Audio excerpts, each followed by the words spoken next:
DIY na pagkainan ng mga manok. Ayan, yung kawayan guys, kung meron naman kayong mga kawayan dyan sa mga bahay-bahay nyo, kung nag-aalaga kayo ng, alam ko marami naman nang gumagawa nito eh.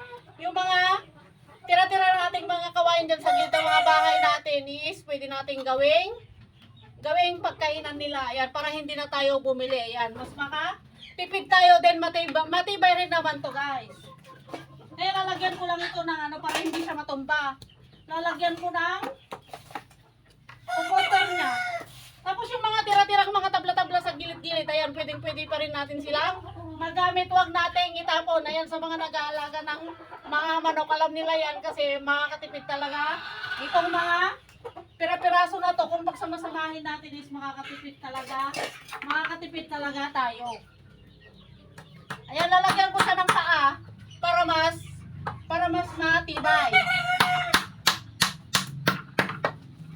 Mas matibay siya. Kaya sa pag-aalaga ng manok, syempre, dapat alam din natin kung paano tayo makatipid, lalo na nagmamahal na ng mga bilihin ngayon.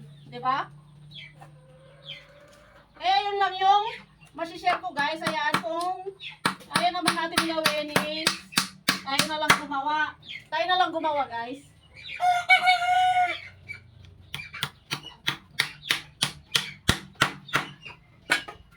Ayan o. Oh. Matibay na to. Hindi na yan matutumba. Ayan, tapos nilagyan ng ano, ito oh. Yung plastic niyang pagsara na cover para hindi matapon yung patuka. Ayan o. Ayan na siya oh. Yung isa pa. Itong maliit na to, pwede rin to. Ayan, kasi naman itapon natin is gawin rin natin siyang pagkainan ng manok. Ayan, anin ko. Putulin ko, masyado siyang malaki.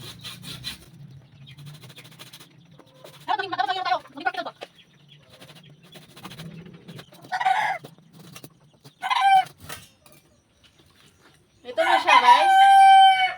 Then, ito kunyari papako tong maliit na to.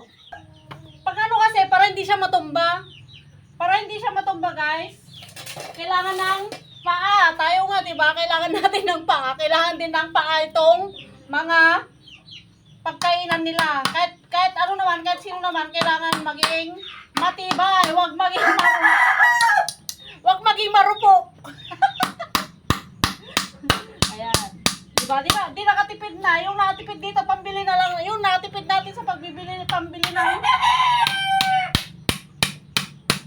yung natipid natin sa pagbili ng kainan nila, ay bili na lang natin ng pagkain nila. O diba? Di nabusog pa sila.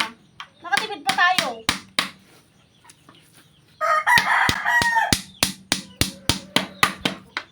Ayan. Ayan na siya guys, oh. Matibay na. Oh. DIY pagkainan ng manok. Ayan, oh. So, tingnan natin, papakainan natin yung manok. Lalagyan natin ng pagkain nila. Tara. Testing natin. Lalagyan natin ng pagkain nila. Ayan, oh. Pwede na siyang pagpakainan ng manok. Oh, diba? Hindi na yan matutumba, guys. Ayan na guys, oh, ayan na yung kainan na DIY. Oh, ayan. Di ba hindi na siya matutumba kahit ano pang galaw ng mga ano na to, hindi na sila matutumba. Ayan, ayan sila. Yun lang guys, thanks for watching.